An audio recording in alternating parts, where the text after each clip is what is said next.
Welcome to another edition of our podcast on our hunt for the truth, the whole truth, and no dogma. I'm your host, Mike Mew. I am got the real pleasure of introducing Patrick McKeown, who I've known now for best part of a decade. Patrick, I think, did I organise your first course or venue in London many years ago? I've really watched you progress. I think Buteyko breathing. So Patrick is an expert at Buteyko breathing. If I remember, you were the last Westerner taught by Professor Konstantin Buteyko.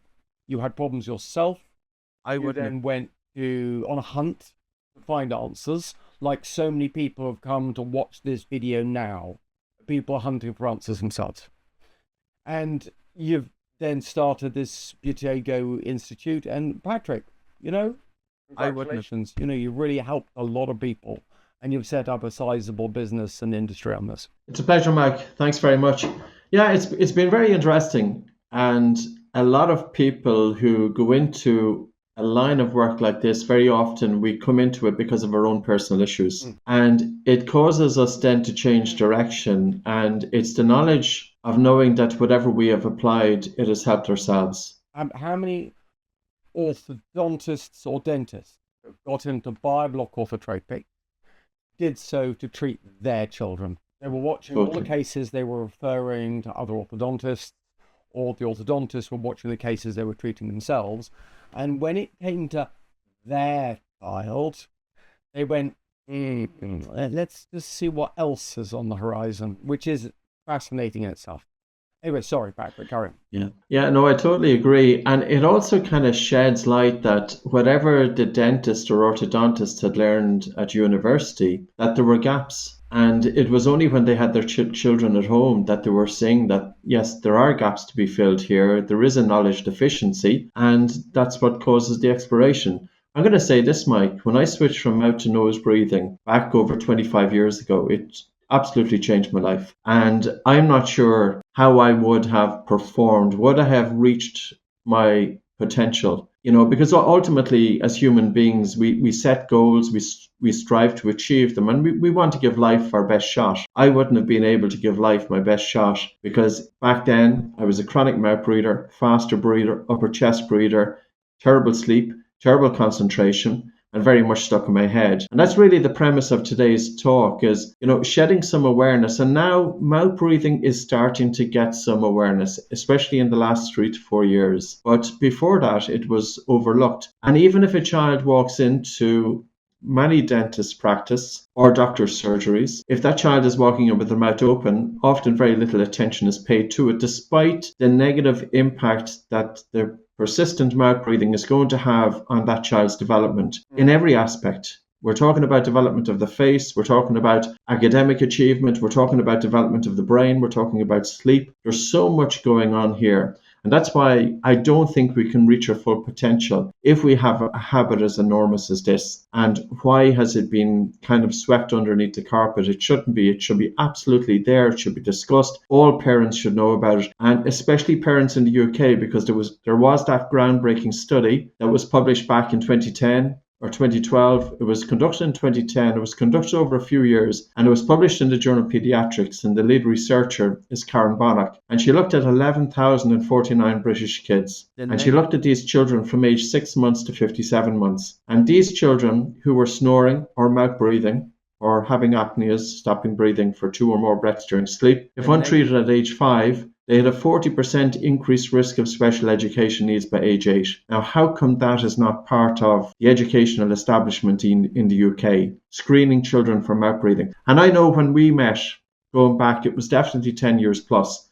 I was flying over, it was more, because I wrote the book Buteyko Meets Dr. Mew in 2010, I think. And that's 14 years ago. So I must have been I was flying over and back to your practice, and you and your dad had graciously allowed me to watch both yourself and your dad working with children, and I got an opportunity to speak with parents, and I could see the changes that was happening in these children's development as a result of the orthotropic premise, lip closure, tongue resting on the roof of the mouth, and the appliances that you were working with to help achieve that. And that's why I put together that very, very simple book for teens, Buteyko Meets Dr. Mew.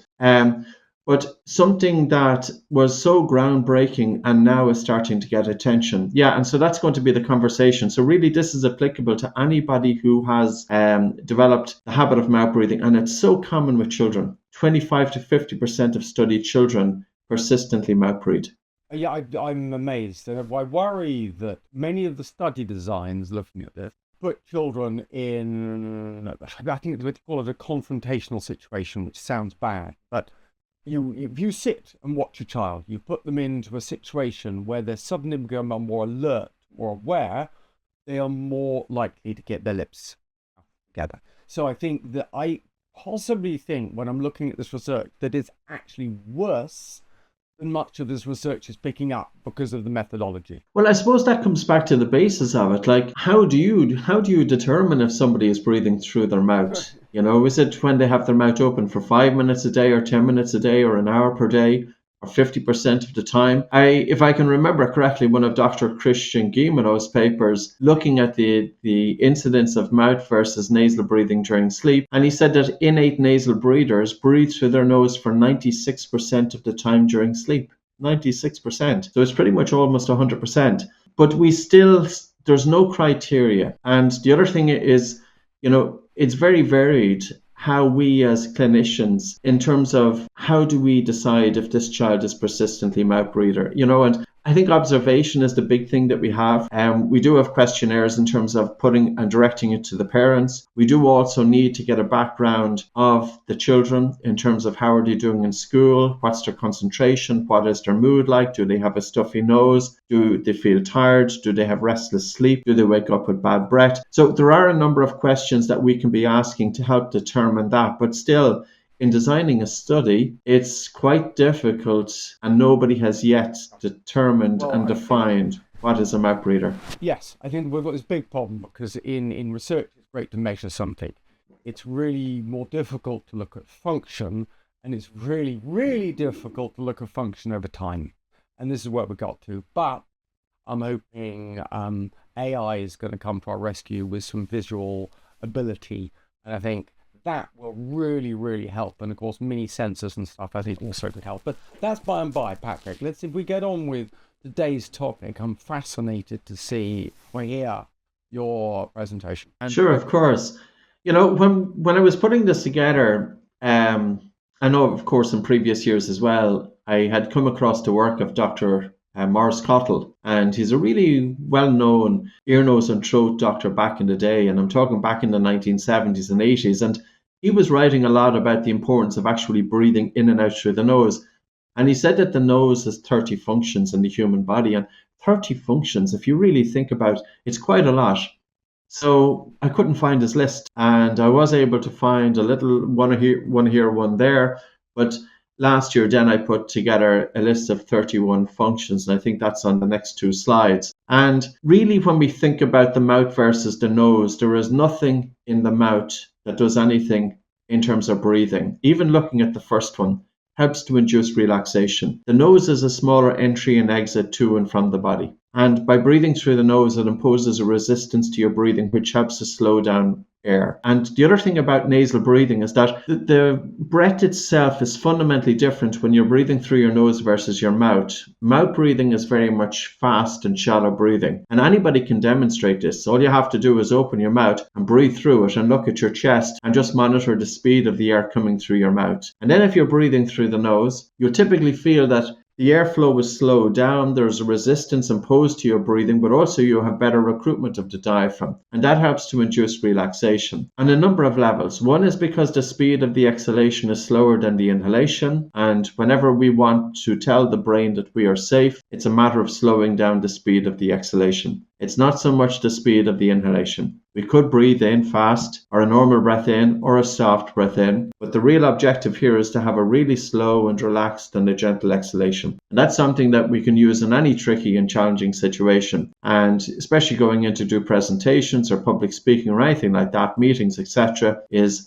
very important to tell your brain that you are safe, and nasal breathing will help to do that. And I would say that people who breathe in and out through their nose are likely to have a calmer state of mind than people who are breathing in and out through the mouth, because mouth breathing is typically driving a sympathetic activation. Exactly. just what I was going to say. So what you seem to be alluding here or reminding us is that mouth breathing tends to be this sympathetic drive. This is where, you've suddenly seen a saber-toothed tiger approaching you. You don't care about long-term physiology. You've got to survive. You've got to get out of that. And then nose breathing is more associated with the parasympathetic, the relaxing, the resting, the being zen. And you can trick the body in a way by focusing on nasal breathing and also amplifying the sort of things we see of being more relaxed. So, calm breathing, slow breathing, that will put the body into a more parasympathetic, more relaxed, and of course, more focused, more mentally focused on other things. Not that you're not mentally focused when you've got the sympathetic drive, you're very focused, survive. But if you want to put your focus on a presentation, if you want to put a presentation on an examination or something like this, you want to get your parasympathetic going, and then you can choose mentally what you're going to focus on. Our second one is improving cognitive function. Now, I'm just thinking there's so much to talk about, even if you were to pick up on any separate one of these points. This podcast could be 12 hours. Because if you think of it as human beings, the ability to be able to plan, reason, make decisions, it differentiates us from animals. Really? And that, of course, is part of our brain development. And in every walk of life, we use cognitive function. Every decision that we make throughout the day, we use cognitive function. This stems also from the previous conversation we had, Mike. When we go into that increased sympathetic drive and stress response, it's not a time for planning. It's not a time for making decisions. And very often when we are in a difficult situation, we're all over the place. We cannot think straight. Stressed people, they're not thinking straight. And you're supposed to calm down, have a little think. Yes. Roughly, exactly. It's in the terminology. It's all in the lexicon, so much of this. Correct. And the other aspect is that I remember when I had chronic mouth breathing, my concentration was absolutely terrible.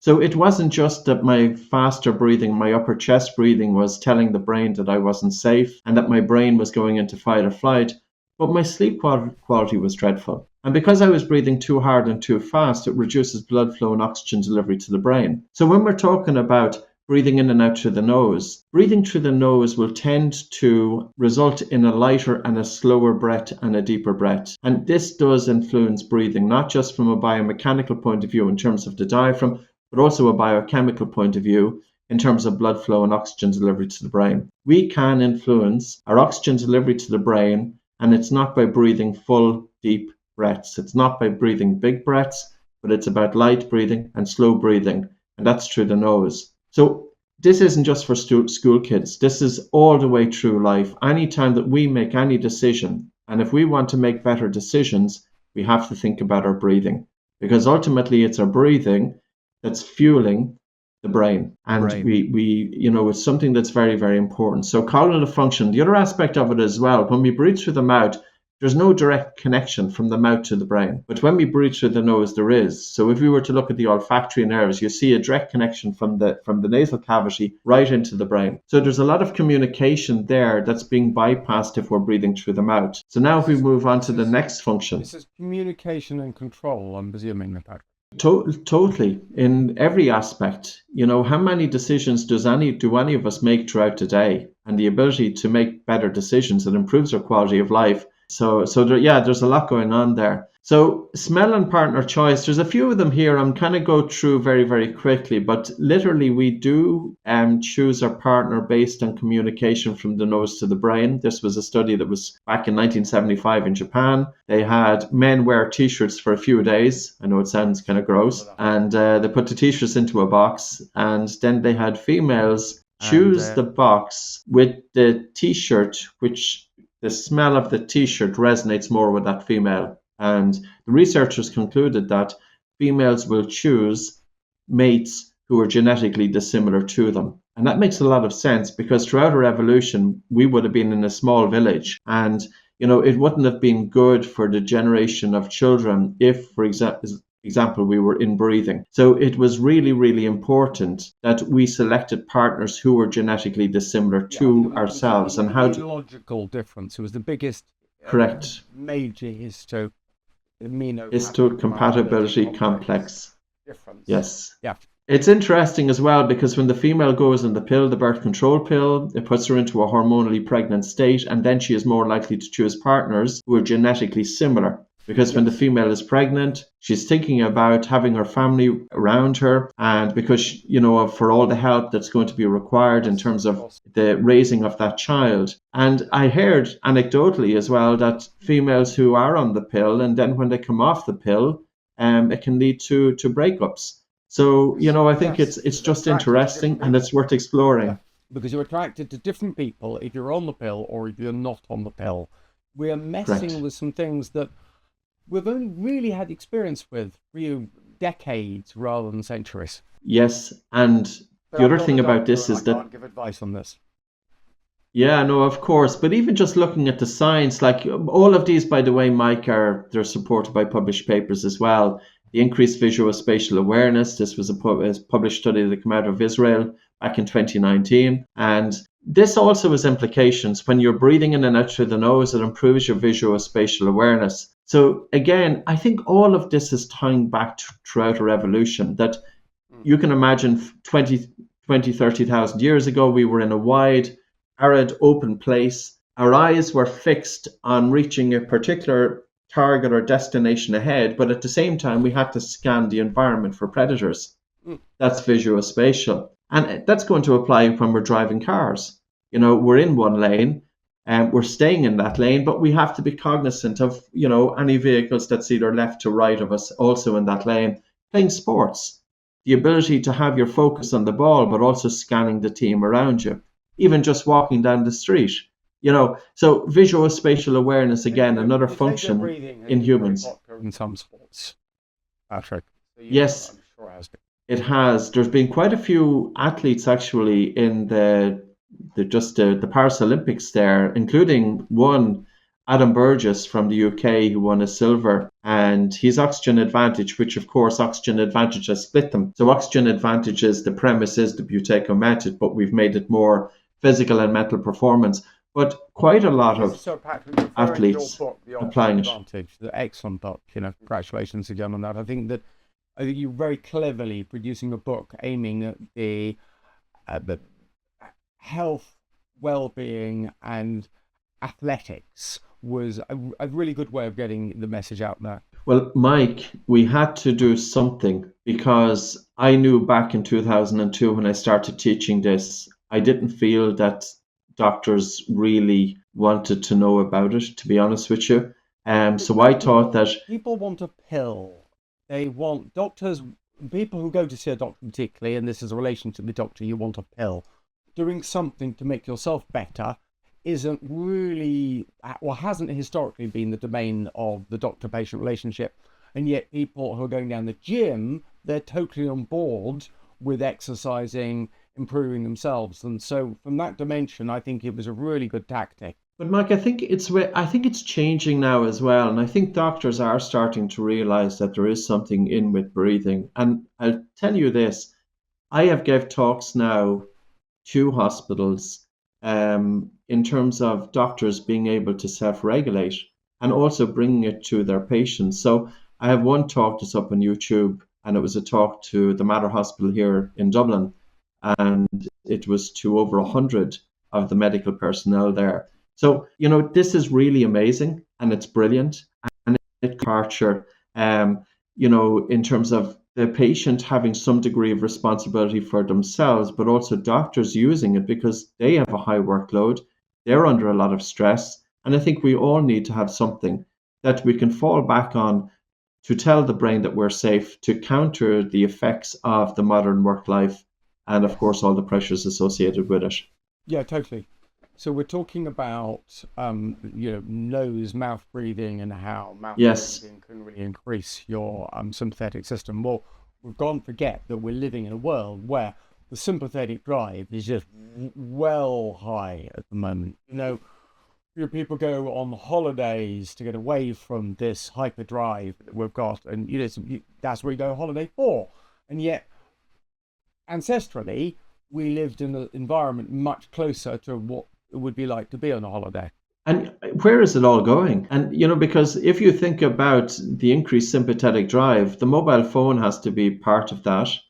And all of the pressures that teenagers are under is all part of that. So again, I'm going to bring it back to breathing. We do need something. And sometimes people say to me they don't have the time to give any focus to their breath. And I say, listen, wouldn't you be so much better off spending less time scrolling on your phone, given that the average person is scrolling possibly between 2 and 3 hours per day? That's a lot of time. And I've purposely deleted all apps from my phone. I don't have Instagram, I don't have Facebook, I don't have LinkedIn, I don't have TikTok, I don't have Twitter. I have nothing on my phone. And there's a certain degree of freedom that comes with that. And I think it is a conversation worth having. And of course, we as parents, we don't really know how to teach this to our children because we didn't have to grow through that. And you're talking about, Yes. The benefits of nasal breathing just being discovered in the last 20, 30 years. But now of course, we're living in a different way of life and we haven't developed the capacities to be able to cope with the changes that's coming. Okay, so back to breathing. So olfactory and behavioral response, I think we can all kind of resonate with this one. You go to one particular day and there's a sense of smell and you're just smelling that. And whatever the sense of smell is, it kind of brings you back to something maybe in your childhood. And that memory, it's associated with the sense of smell. And, that's another function of the nose that we don't necessarily think about. Yes. I mean, that's, again, quality of life act. It is. And the communication from the nasal airway into the brain. Now, the next few were very, very interesting. I do work with some musicians, and some of them are at a world-class level. And when you think about the vocal cords, they're housed inside the upper airways. And when singers normally do breathing exercises, very often the emphasis is on the diaphragm, which is excellent. But what about protecting the vocal cords? When you breathe in and out through your nose, the air is filtered, it's moistened, it's regulated, it's warmed. So you have this warm, moist air that's passing down the throat. And this is not going to be so traumatic on the vocal cords. Conversely, if you're breathing through an open mouth, you're taking cool, dry air coming into the mouth, it's unfiltered, and it's coming down the throat, and that can be traumatic to the vocal cords. So it can contribute to drying out of the throat, increased inflammation. And singers, I'm really surprised how this has not got out there. Because how can you protect the vocal cords unless you breathe in and out through your nose? And yet I'm not aware of singers being encouraged to breathe solely nasal breathing. Now, I'm not talking while you're out in concert. That's a different story. But let's talk about all of the hours outside of that. How many singers sleep with their mouths open? I was working with a composer.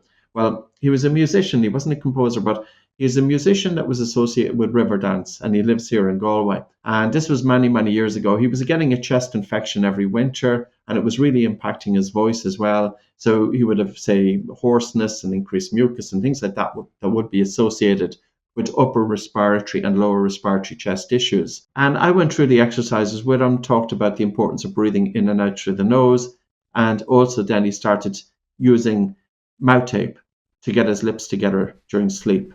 And it reduced almost to nothing, significantly reduced his occurrences of chest infections and colds every winter. Now, that was a very, very simple thing because all we have to do is bear in mind this is what the nose does and this is not what the mouth does. So if we want to protect, bearing in mind that the vocal cords are absolutely sacrosanct for singers, they need to be able to protect them. And it doesn't make sense for any singer to be traumatizing their vocal cords for 6-8 hours per night when they are sleeping, and also when these individuals are exercising. So because when we exercise, the tidal volume, which is the volume of air that comes into the body with each breath, that increases, the respiratory rate increases, and the minute volume, the volume of air that can be drawn into the individual's body, can increase from a normal during rest of about 14 litres to maybe 100 litres per minute. Now you can imagine 100 litres of air. A lot more use. It's huge. It really is. And like the human lungs are amazing to be able to cope with that. And 100 litres, talking about Olympic athletes, that can increase to 150 and 200 litres of air per minute.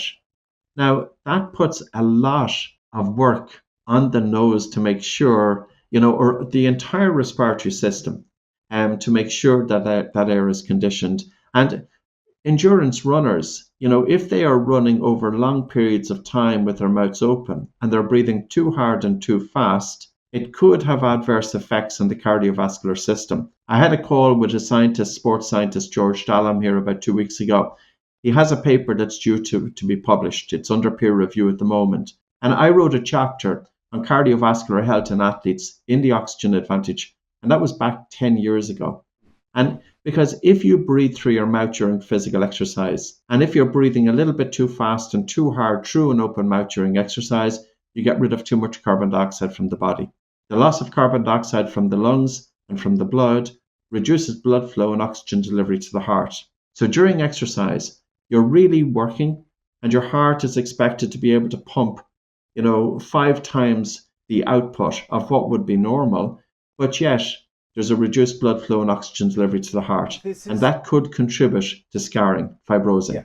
You see, this is the thing I think most people don't understand, Patrick. Most people think that if you want to get more oxygen to the system, you just breathe more.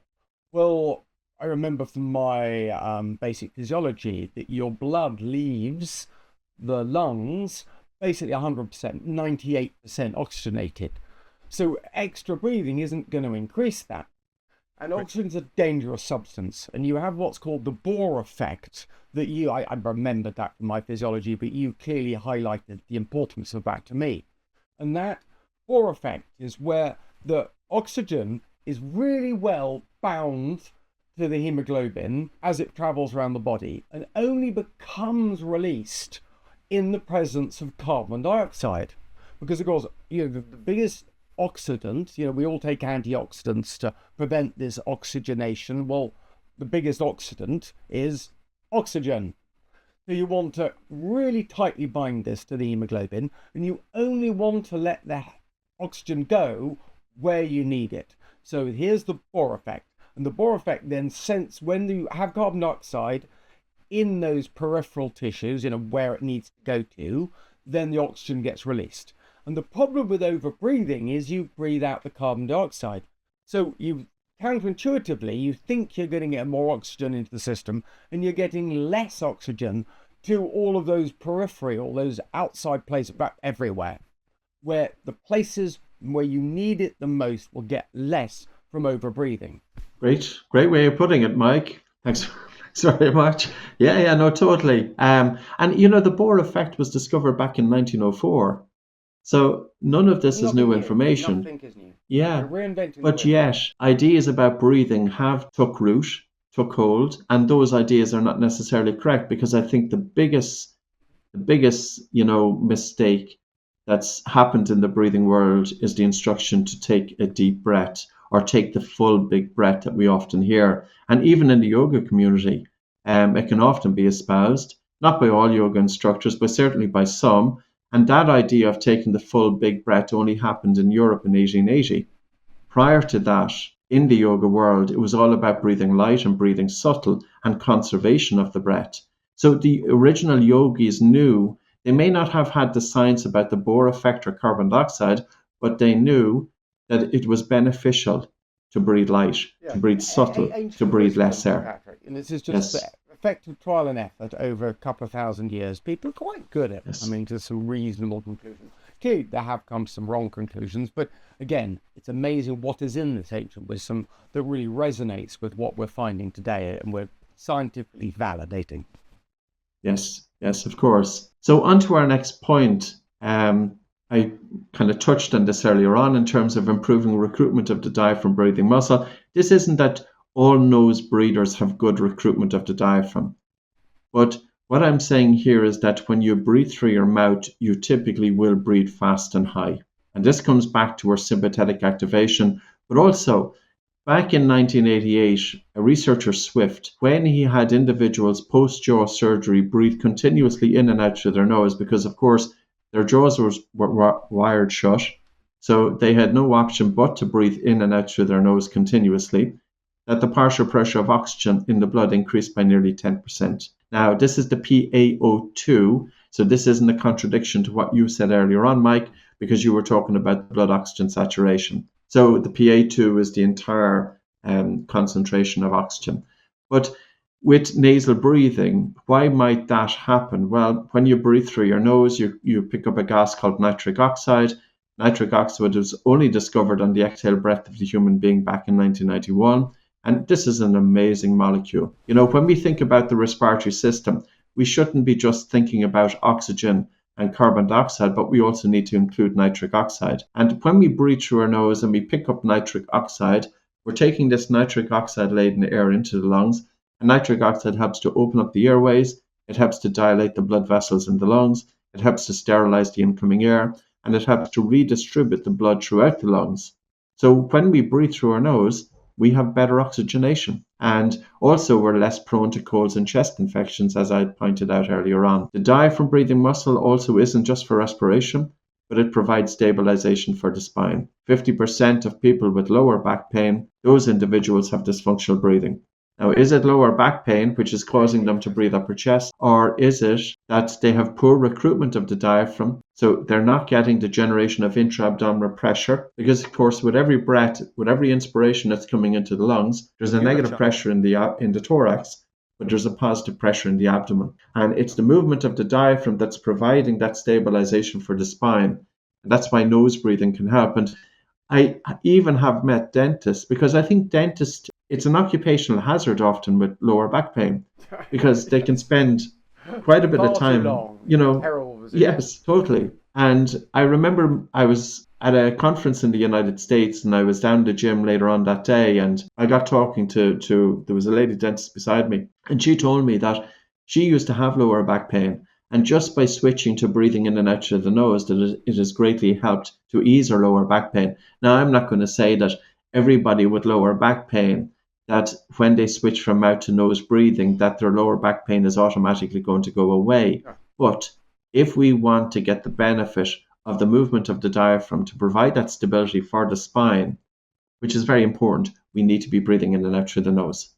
Yes, that's a good point, and that was definitely worth investigating. So moving on to our next point. So I spoke about increased oxygen uptake in the blood. I also spoke about the production of nitric oxide. So if you breathe through your mouth, you're bypassing your nose so that you do not get the benefits of nitric oxide. Patrick, a second, just to make unaware people catch up here. This nitric oxide, if I remember, is created in the sinuses within around the upper airway. And so if you're going to mouth breathe here, you're not going to breathe through the nose. The nitric oxide is not going to be carried in as you breathe in. So then effectively you're not really getting any nitric oxide. Correct. It's produced, it's kind of a strange gas, because I suppose its recent discovery in 1991, I don't think scientists have fully uncovered really what's going on with the gas itself. And there's different isoforms. Nobel Prize for it, didn't they? They did back in 1998, and that's with nitric oxide as a signaling molecule in the cardiovascular system. And there are different sites, so there's nitric oxide that's produced in the blood vessels as well. But what we're talking about here is specifically to the respiratory system. But this is the main gas, Mike, that's really there to protect the airways, and especially the lower airways. And depending on where you read, the production of nitric oxide in the upper airways can be tenfold what's being produced in the lower airways. But granted, people with asthma, they have inflammation, of course, in their lungs, especially if they're not well controlled. And nitric oxide then can be produced as in response to the inflammation of the lower airways. And this is all being untangled. So when we think about the production of nitric oxide, yes, it is produced in the paranasal sinuses, those air-filled pockets that are surrounding the cavity, the nasal cavity, and it's also produced locally inside in the nose. And if we do a breath hold, because nitric oxide is continuously released into the nasal airway, we allow nitric oxide to accumulate. So many of the breathing exercises that we would use, including the exercise to decongest the nose, we simply take a normal breath in and out through the nose. We hold our nose, we gently nod our head up and down, and this, during that time, is allowing nitric oxide to accumulate inside the nasal cavity. And then when we let go, we breathe in. So we're carrying that nitric oxide laden air into the lungs.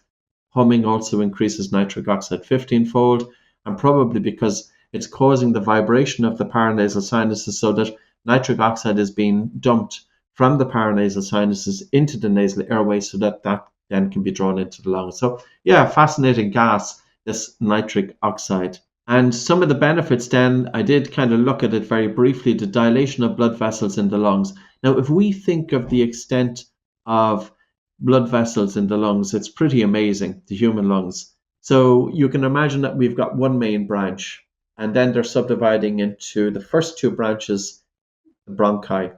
And then bronchi are subdividing. So I'm talking about the lungs here. The bronchi then are subdividing into about 23 branches of airways called bronchioles. And from branch 16 to branch 23 of the bronchioles are positioned small little air sacs. So basically the airways are running into these small little air sacs called alveoli.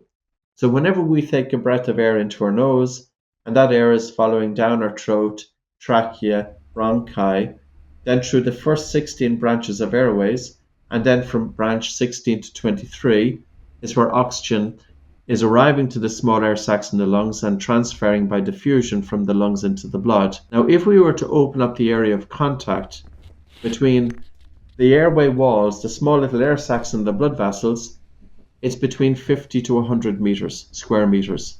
Now we think of our skin, that's about 2 meters squared. So every breath that we take, of course, we're taking that air from the atmosphere. So we're taking atmospheric air into our lungs.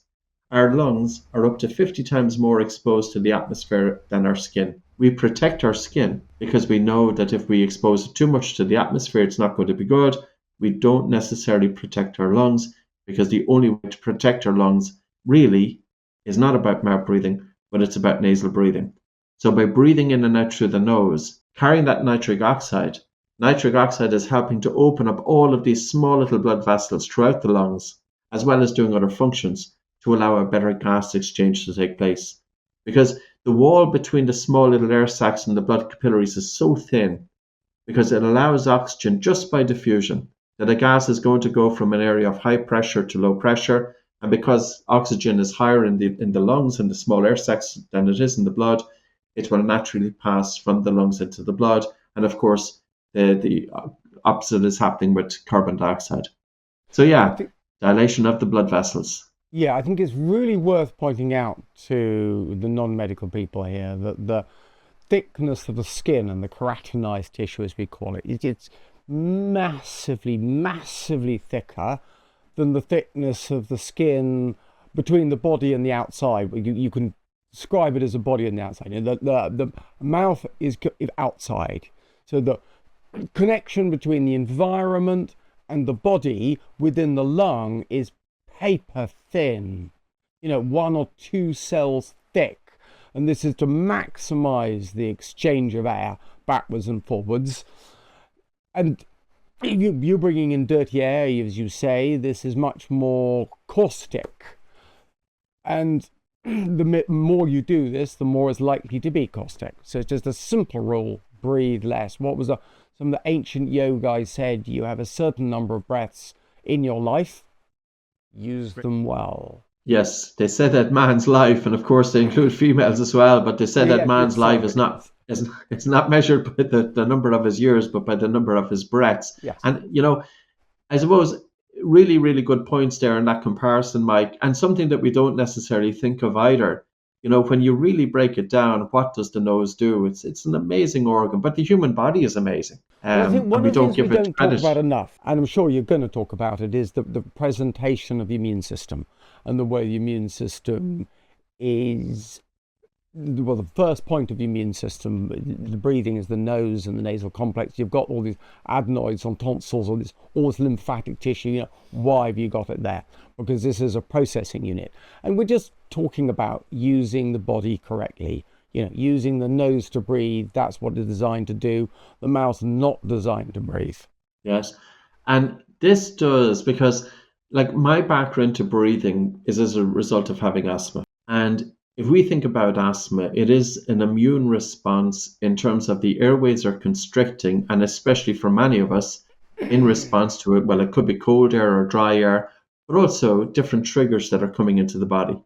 Hay fever, animal dander, pollen, dust mites. But also then, if there's a child in school And we'll say there's two kids sitting down together and they're sitting at the school desk. And one child has a heavy cold. And that child is coughing, coughing, coughing.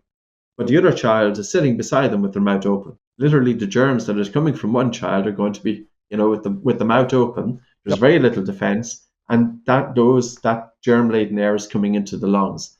Whereas the nose, whatever chance that child has, and I remember when COVID struck, I was in London in February of 2020, and it was kind of just a start. We knew something was on the horizon, but we probably didn't really, what was happening. I remember being in a crowded tube, and when I was on the train, I was thinking to myself, God, there could be somebody next to me with this condition, with this virus.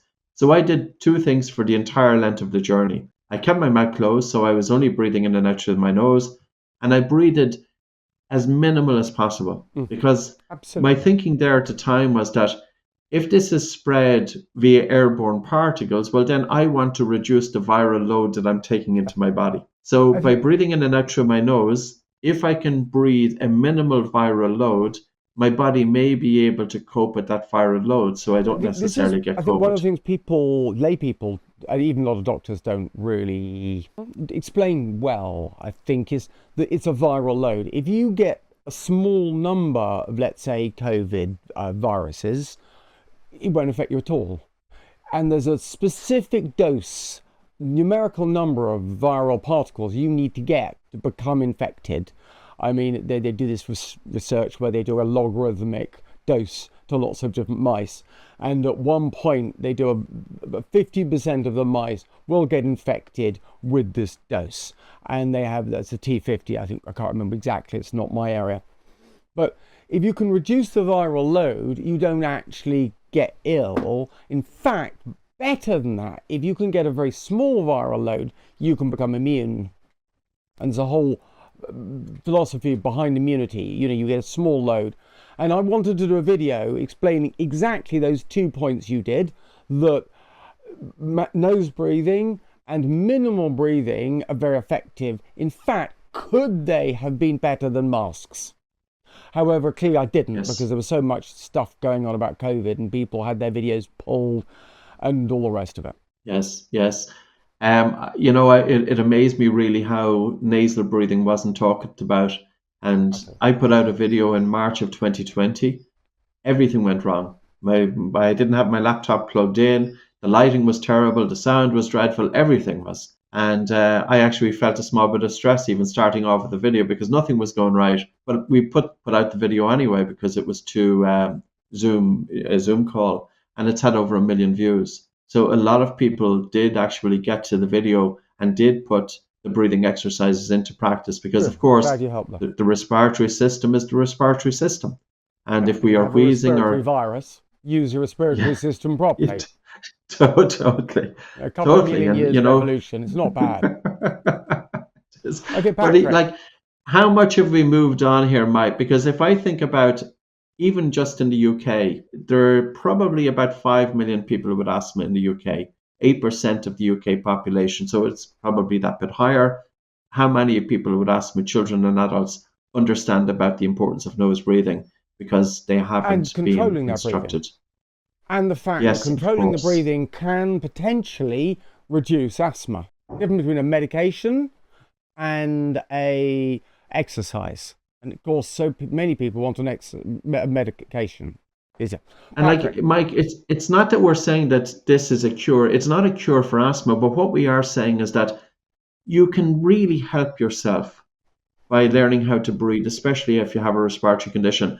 The BBC did a documentary on Buteyko for asthma, a little bit like your dad's documentary that was by Channel 4 Dispatches. An investigative documentary. They got 3 long-term asthmatics.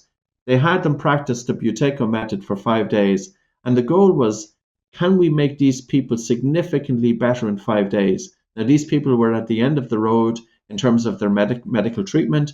They could hardly walk. One lady, Donna, she was hospitalized regularly, frequently. Can you imagine? There's an economic cost here. There's a social cost here. And a simple breathing technique was able to make these people fundamentally different in 5 days, feeling better control of their asthma, less symptoms, better quality of life. And also, they were followed then 1 year later. The young 15-year-old girl who had been on asthma medication all of her life since a very young child, she was completely symptom and medication free. So anybody with asthma, I would really encourage you, look at that BBC documentary by QED on Buteyko.